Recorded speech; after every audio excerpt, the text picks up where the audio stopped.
Ονομάζομαι Τζίκας Γιάννης. Είμαι ο Γοδόνης Θόδωρος.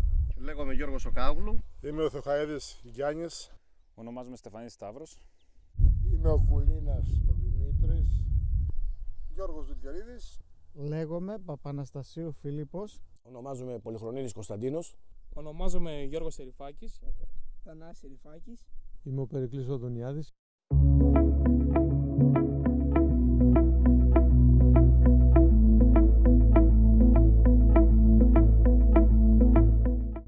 ...2022. Μια χρονιά που από πολλές απόψεις έχει απασχολήσει ιδιαίτερα το πρωτογενή τομέα και τους παραγωγούς που τον απαρτίζουν. Παράγοντες περιβαλλοντολογικοί, οικονομικοί, καλλιεργητικοί και επιπρόσθετα γεωπολιτικοί και υγειονομικοί ήρθαν να διαμορφώσουν ένα ιδιαίτερα περίπλοκο παζλ ως προς το τι απόφαση θα πάρθει για το τι θα επιλέξουν οι παραγωγοί τη φετινή σεζόν ως ερενή καλλιέργεια. Στο πλαίσιο αυτό, δίνουμε το λόγο στους ίδιους για να μας πούν τη δική τους απόφαση, αλλά και τους λόγους που τους οδήγησαν σε αυτή.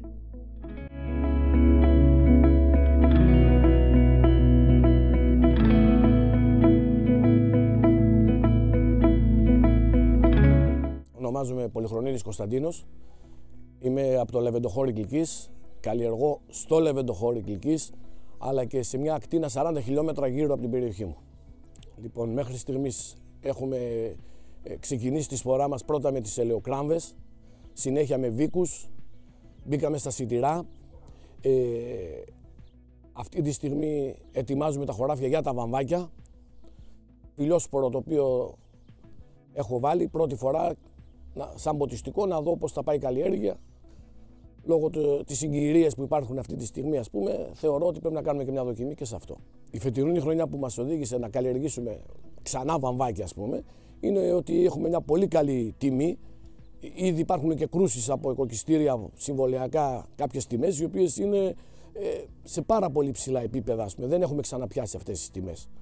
Και είναι μια καλλιέργεια η οποία με τη σωστή διαχείριση έχει ένα σταθερό εισόδημα. Το ηλιόσπορο ήταν μια... δεν με επηρέασε άμεσα η κατάσταση αυτή με τις τιμές. Ήταν ένα χωράφι ελαιοκράμβης το οποίο είχα αποτυχία στη σπορά και επειδή ήταν ποτιστικό θεώρησα ότι δεν μπορώ να το αφήσω να πάει χαμένο, οπότε επέλεξα να το σπείρω ηλιόσπορο για να δω κιόλας την καλλιέργεια αυτήν. Οι συνάδελφοι να συνεχίσουν να κάνουν αυτό που ξέρουν να κάνουν τόσα χρόνια πολύ καλά, να μην επηρεάζονται από πυροτεχνήματα, αυτό το προϊόν φέτος θα πάει καλά, αυτό το προϊόν δεν θα πάει καλά, να έχουν επιλογές, όχι να μην εγκλωβίζονται σε μια καλλιέργεια, γιατί όλες οι καλλιέργειες έχουν την αξία τους ανάλογα τον τόπο που είναι ο καθένας. Ονομάζομαι Τζίκας Γιάννης, καλλιεργώ στην περιοχή του Πολυκάστρου. Μέχρι αυτή τη στιγμή έχουμε σπείρει σιτηρά, ένα ποσοστό περίπου γύρω στο 30% και θα συνεχίσουμε ως αρινή καλλιέργεια να σπείρουμε βαμβάκι. Καλλιεργούμε κάθε χρόνο βαμβάκι γιατί έχουμε και τον μηχανολογικό εξοπλισμό ο οποίος μας βοηθάει πάρα πολύ στο να κάνουμε τη δουλειά μας. Από εκεί και πέρα, ενώ στην αρχή ήμασταν προβληματισμένοι το τι θα κάνουμε φέτος, λόγω του μεγάλου κοστολογίου που έχει η καλλιέργεια του βαμβακιού, επιλέξαμε να συνεχίσουμε και φέτος γιατί έχει πολύ καλή τιμή πλέον το βαμβάκι. Οπότε αυτό είπαμε ένα πολύ μεγάλο ποσοστό, 70% που μας μένει λοιπόν, να συνεχίσουμε και φέτος να σπείρουμε βαμβάκι. Εύχομαι σε όλους μια πολύ καλή καλλιεργητική περίοδο. Αισιοδοξία χρειάζεται πάρα πολύ. Οι δυσκολίες σίγουρα είναι για όλους πολλές, αλλά αν είμαστε αισιόδοξοι έτσι και κάνουμε μια προσπάθεια, σίγουρα θα μπορέσουμε να πετύχουμε τους στόχους μας. Ονομάζομαι Στεφανής Σταύρος. Είμαι γεωπόνος και καλλιεργητής στην περιοχή των Σίγμα Μουριών στον νομό Κλικής. Καλλιεργούμε χειμερινά και αρινά σιτηρά, καθώς και σολανοειδή όπως είναι η ελαιοκράμβη και διάφορα ψυχανθή. Έχουμε επιλέξει για τη φετινή χρονιά να κατευθυνθούμε στα χειμερινά σιτηρά, στα μαλακά σιτάρια και στο κρυθάρι και στην καλλιέργεια της ελαιοκράμβης. Για το αρινό κομμάτι της καλλιέργειας αποφασίσαμε να μείνουμε στο Καλαμπό και στον Ηλίαθο για αρκετούς λόγους, μερικοί εκ των οποίων είναι ότι ο γεωργικός μας εξοπλισμός είναι καθαρά στημένος για αυτές τις δύο καλλιέργειες, οπότε μια οποιαδήποτε αλλαγή δεν θα βοηθούσε ιδιαίτερα τη συγκεκριμένη χρονική περίοδο. Δεν έχουμε το know-how για πολλές από τις διάφορες καλλιέργειες, οπότε καλό θα ήταν να μειώσουμε ακόμα παραπάνω το ρίσκο και να παραμείνουμε σε αυτές. Και ένα τελευταίο είναι ότι τα στρέμματά μας είναι μοιρασμένα ανάλογα με το νερό που διαθέτουμε. Οπότε στα ποτιστικά που είναι 400 στρέμματα παραμένουμε στην καλλιέργεια του καλαμποκιού και στα υπόλοιπα κινούμαστε σε ξηρική καλλιέργεια με τον ηλιάνθο. Μπορεί το κόστος αρχικής επένδυσης να έχει διπλασιαστεί, ωστόσο θεωρούμε ότι με τις σωστές επιλογές καθ' όλη τη διάρκεια της καλλιεργικής περίοδου θα μας βοηθήσει να πετύχουμε όχι μόνο να αποσβέσουμε τα αρχικά έξοδα, αλλά να πετύχουμε και τα αναμενόμενα κέρδη. Σίγουρα όμως τη τιμή αυτή την βλέπουμε να υπάρχει ένα trend σε όλες τις καλλιέργειες. Οπότε θεωρώ ότι αν όλοι οι παραγωγοί παραμείνουν στις καλλιέργειες που είναι και προσπαθήσουν να πετύχουν τα μέγιστα, θα έχουν περισσότερα ωφέλη από το να κυνηγάνε τις διάφορες παραγωγές. Γιατί βλέπουμε ότι όσο και αν ανεβαίνει η τιμή, αν δεν πετύχει ο παραγωγός τη μέγιστη απόδοση στην καλλιέργεια, δεν μπορεί να πάρει πίσω τα λεφτά του. Η αύξηση της τιμής δεν είχε κάποια ιδιαίτερη επίδραση στο τι καλλιέργεια θα επιλέξουμε να καλλιεργήσουμε φέτος, καθώς εμείς το να επιλέγαμε κάτι διαφορετικό από αυτά που γνωρίζουμε θα έχει ως αποτέλεσμα να αυξήσει το κίνδυνο να μην πάρουμε τα αναμενόμενα. Θεωρώ ότι όλοι προσπαθούμε για το καλύτερο, γι' αυτό σας εύχομαι και εγώ με τη σειρά μου όχι καλές, μέγιστες παραγωγές, ειδικά για φέτος.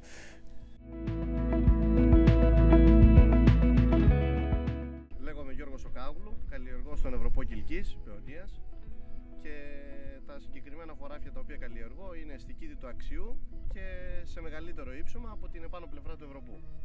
Τη φετινή σεζόν έχω καλλιεργήσει αρακά, σιτηρά, μαλακά και σκληρά, κρυθάρια, βαμβάκια, καλαμπόκια για ενσύρωση, καλαμπόκια για καρπό, ηλίανθο και έχω και λεβάντα. Τα βαμβάκια δεν τα έχω σπείρει, τα έχω ετοιμάσει, είναι έτοιμα για σπορά. Ο λόγος που έχω επιλέξει να καλλιεργήσω συγκεκριμένα βαμβάκι είναι πρώτον γιατί τα συγκεκριμένα αγροτεμάχια που έχω δεν έχουν αρκετό νερό, οπότε καλλιεργώ βαμβάκι για το λόγο του ότι θέλω να ξεκουράσω το χωράφι την επόμενη χρονιά, να το βάλω πρώτον σιτηρά, ώστε να έχω καλύτερη απόδοση στα σιτηρά, και ο άλλος λόγος είναι ότι πρέπει να συμπληρώσω τις καλλιέργειές μου για το μέτρο της αποϊντροποίησης. Ο λόγος της τιμής, για να είμαι ειλικρινής, δεν έπαιξε σημαντικό ρόλο, γιατί κάθε χρόνο βάζω σχετικά τα ίδια στρέμματα το βαμβάκι με το καλαμπόκι και τις υπόλοιπες παραγωγές που έχω, και όσον αφορά την τιμή, η οποία ας θεωρήσουμε είναι σχετικά υψηλή φέτος, εγώ θα πω ότι είναι η ίδια με πέρυσι και πρόπερσι, διότι τα εφόδια και το κόστος των αναγκών έχει εκτοξευθεί. Λόγος που με έσπρωξε να καλλιεργήσω καλαμπόκι με περισσότερα στρέμματα αυτή τη φορά σε αυτή την παραγωγή είναι διότι η ανάγκη για την κτηνοτροφία και για τον άνθρωπο θεωρώ ότι είναι πλέον αληθές ότι υπάρχει όντως ανάγκη, και γι' αυτό το λόγο καλλιέργησα αυτή την παραγωγή. Πρώτον γιατί δεν χρειάζεται εργατικό δυναμικό, και δεύτερον επειδή η τιμή όντως σε αυτό το κομμάτι είναι σχετικά υψηλή σε σχέση με τις προηγούμενες χρονιές. Τίποτα, εγώ αυτό που έχω να ευχηθώ είναι ότι καλή δύναμη πρώτα απ' όλα, όχι περιττά έξοδα. Θέλω να πω ότι δεν αξίζει τον κόπο να δουλεύουμε μόνο για τα σίδερα. Και ένα τρακτέρ μας κάνει τη δουλειά και ένα παρελκόμενο μας κάνει τη δουλειά, και να κοιτάξουμε να βάζουμε παραγωγές οι οποίες όντως έχουν να κάνουν με τον άνθρωπο και γενικά με τον κύκλο της ζωής και των ζώων βασικά και των ανθρώπων. Και τρίτον, εύχομαι κάποια στιγμή να είμαστε όλοι ενωμένοι και να πάρουμε όντως καλύτερες τιμές σε σχέση με αυτό που συμβαίνει όλα αυτά τα προηγούμενα χρόνια, τουλάχιστον για εμάς τους νέους, γιατί οι πατεράδες μας, οι μεγαλύτεροι, μας τα προσέφεραν όλα έτσι όπως είχαν μάθει αυτή στη ζωή τους. Τώρα εμείς οφείλουμε αυτό το πράγμα να το εξελίξουμε και για μια φορά τουλάχιστον οι αγρότες να ενωθούμε. Αυτό.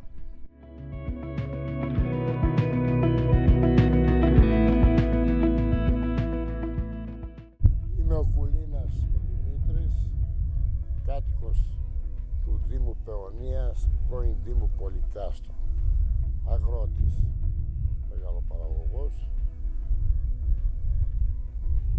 και μεγάλωσε σε ηλικία σιγά σιγά, αλλά επιμένουμε διότι είμαστε πολύ δεμένοι. Έχουμε μια ιδιαίτερη αγάπη για αυτό που κάνουμε, για τις καλλιέργειες δηλαδή. Έχουμε μια ιδιαίτερη ευαισθησία και επιμένουμε, συνεχίζουμε να καλλιεργούμε όπως και μέχρι τώρα. Ως συνήθως Το 60% των καλλιεργειών μου τα σπέρνω χειμερινά σιτηρά, από τα οποία πολλά από αυτά γίνονται σποροπαραγωγή ροά 1, και το καλοκαίρι βάζουμε περίπου 40% της όλης μου διαχείρισης είναι βαμβάκια. Από παράδοση είμαστε παλιοί βαμβακοπαραγωγοί. Η περιοχή μας από πολλές περιπτώσεις έχει δείξει ότι το βαμβάκι αφήνει κάποιο σταθερό εισόδημα πέρα των εξόδων. Ήτανε τα τέφλα, έχουν πλέον σταματήσει, έχουν κλείσει τα εργοστάσια. Άλλες καλλιέργειες που έχουμε δοκιμάσει, επειδή έχουμε εδώ και δυνατούς ανέμους όπως το καλαμπόκι, δεν έχουμε τις ανάλογες αποδόσεις, διότι τα εδάφη μας είναι πολύ δυνατά, είναι αποστραγγισμένη λίμνη όπως είναι η λίμνη των Γιαννησών, αλλά οι έντονοι αέριδες βοριάδες επηρεάζουν την καλλιέργεια του καλαμπόκιου σημαντικά, και έτσι έχουμε επιλέξει να βάζουμε βαμβάκια και σιτηρά. Τουλάχιστον μέχρι στιγμής, εδώ και αρκετά χρόνια, και ιδιαίτερα από το 2021, όπου οι τιμές ανταποκρίθηκαν στις δαπάνες, είμαστε ευχαριστημένοι και ελπίζουμε ότι και το 2022 αλλά και ίσως σε περισσότερα χρόνια οι τιμές της παραγωγής του βαμβακιού να είναι υψηλές. Ένας λόγος παραπάνω είναι που βάζω σιτηρά και βαμβάκια. Είμαστε σε πρόγραμμα νητρορύπασης και επιβάλλεται να έχουμε μείωση της χρήσης λιπασμάτων. Κάποιες καλλιέργειες όπως είναι το καλαμπόκι και άλλες θέλουν πολύ περισσότερο λίπασμα, ενώ με το σιτάρι και με το βαμβάκι περιοριζόμαστε σε αυτά που προβλέπει το πρόγραμμα, μείωση δηλαδή της ρύπασης του εδάφους. Είμαι ο Θεοχαίδης Γιάννης και καλλιεργώ στη Μεσχεία του νομού Κιλκής. Μέχρι το έχουμε σπείρει αρακάς, πανάκι και φασόλια χάντρα. Οι λόγοι που οδήγησαν από ένα βαμβάκι και καλαμπόκι είναι οι αυξημένες τιμές τους και η ζήτηση που υπάρχουν διεθνώς. Όχι, οι ίδιοι λόγοι είναι.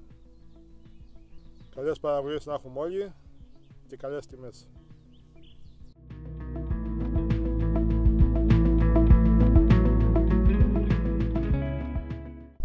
Γιώργος Δουλγερίδης, τον Ευρωποκυλκής, Δήμος Παιωνίας. Μέχρι στιγμής έχουμε καλλιεργήσει σιτηρά από το φθινόπωρο που τα έχουμε σπείρει, σιτάρια σκληρά και κάποια κρυθάρια, φασόλια χάντρα και καλαμπόκι. Μέσα στον Απρίλιο θα σπείρουμε τα καλαμπόκια μας και αρχές Μαΐου θα σπείρουμε τα καπνά. Φέτος συγκεκριμένα οι λόγοι που επιλέχθηκε το καλαμπόκι είναι βασικά η τιμή και το ότι έχουμε μια συνεργασία με έναν κτηνοτρόφο εδώ και αρκετά χρόνια. Είμαστε ευχαριστημένοι και οι δύο πλευρές και δεν υπάρχει, τα καλό κείμενα δεν τα πειράζουμε, τα συνεχίζουμε όπως έχουν. Τα καπνά είναι κάτι καινούριο. Είναι κάτι πριν καλλιεργούσαν καπνά στην περιοχή πριν 20-25 χρόνια και η περιοχή είχε πολύ μεγάλη ανάπτυξη. Δόθηκε μια ευκαιρία, το θεώρησα εγώ τέλος πάντων, να ξαναδοκιμάσουμε όλο αυτό το σκηνικό με το καπνό που γινόταν με μια εταιρεία, συνεργασία, και είναι τρίτη χρονιά που θα καλλιεργήσω καπνά και θα βγάλω το τελικό μου συμπέρασμα αν συνεχίσω ή όχι. Υπομονή. Υπομονή και κουράγιο, τίποτα άλλο. Δύναμη. Είμαι ο Περικλής Οδωνιάδης και σπέρνω στο χωριό Σιταριά του νομού Κιλκής. Αυτή τη χρονιά μέχρι στιγμής έχω σπείρει σκληρά σιτάρια και έχω σκοπό από εδώ και πέρα να σπείρω και βαμβάκι. Έχω σκοπό να σπείρω βαμβάκι γιατί βασικά είναι και καλή η τιμή και κατά δεύτερον, επειδή είμαστε σε ένα πρόγραμμα της απονητροποίησης και πρέπει υποχρεωτικά να έχουμε μια ξερική και μια ποτιστική καλλιέργεια, το βαμβάκι είναι η καλλιέργεια που θα μας δώσει περισσότερα χρήματα όσον αφορά την επιδότηση, ας το πούμε, της απονητροποίησης. Καλές πορές να έχουν όλοι οι συνάδελφοι, μιας και είναι ο καιρός της ποράς, και καλές αποδόσεις και πάνω απ' όλα υγεία σε όλους.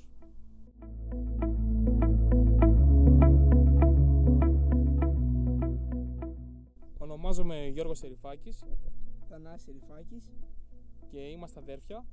Είμαστε κτηνοτρόφοι, αγροκτηνοτρόφοι τέλος πάντων. Έχουμε πρόβατα και καλλιεργούμε και κάποια στρέμματα χωράφια. Και τώρα ετοιμαζόμαστε για σπορά καλαμποκιού. Βρισκόμαστε στον κάμπο Πλαγιά Ιδωμένη, στα σύνορα. Φέτος έχουμε σπείρει καλαμπόκια, λιώσπερα, τριφύλια. Έχουμε επιλέξει να βάλουμε καλαμπόκι, γιατί χρειαζόμαστε ζωοτροφές για τα ζώα μας. Προσπαθούμε περισσότερο να καλλιεργούμε τις δικές μας ζωοτροφές.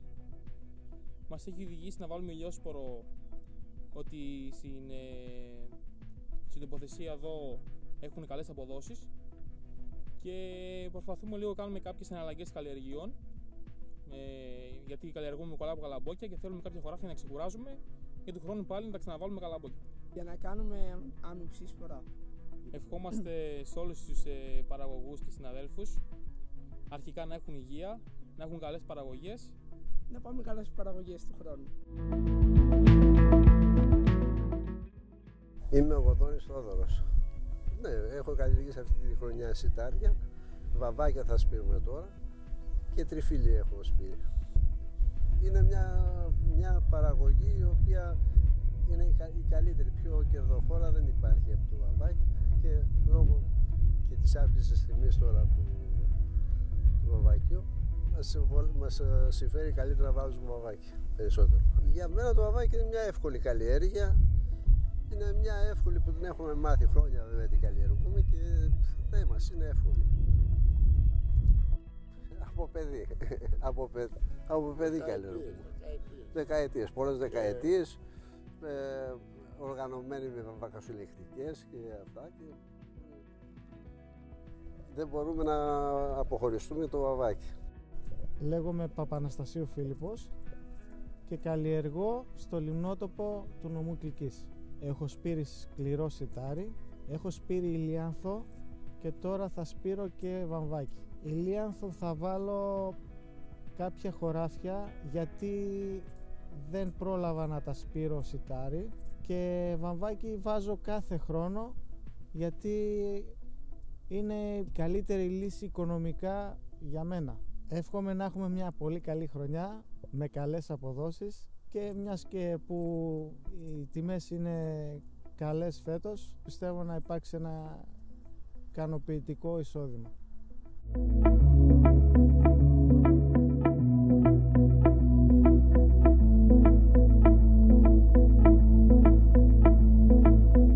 Οικονομία, μηχανολογικός εξοπλισμός, αλλά και το know-how ήταν οι λόγοι που οδήγησαν τους παραγωγούς στην απόφαση για το τι θα καλλιεργήσουν φέτος.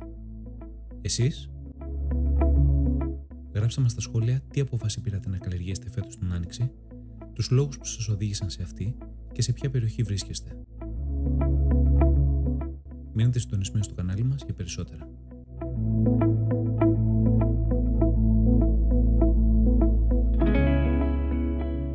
Είναι ένα προϊόν το οποίο δεν σε αφήνει, με μια σωστή καλλιέργεια, δεν σε αφήνει. Θα το διώξουμε εδώ.